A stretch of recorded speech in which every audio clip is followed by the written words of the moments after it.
సహజంగా మానవులు ఏం చేస్తుంటారంటే, దేవుని విషయంలో మనకు మేలు జరిగినప్పుడు నేను ఇది చేశానండి, అది చేశానండి అని పబ్లిక్ అందరికీ తెలియాలని మనం చాలా ఎక్కువగా పబ్లిసిటీ చేసుకుంటూ ఉంటాం.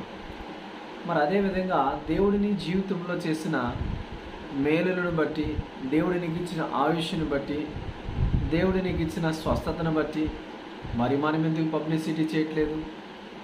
వాక్యం ఏం సెలవిస్తుందంటే, నువ్వు కుడి చేతి ఇచ్చింది ఎడమ చేతికి కూడా తెలియకుండా ఉండాలి అని దేవుడు ఒక నిబంధన పెడితే, ఈరోజు మనం ఏం చేస్తామంటే, మొత్తం సమాజంలో ఉన్న ప్రతి వారికి తెలియాలని నేను ఇది కొని ఇచ్చాను, నేను ఇది ఇచ్చాను అంటున్నవే.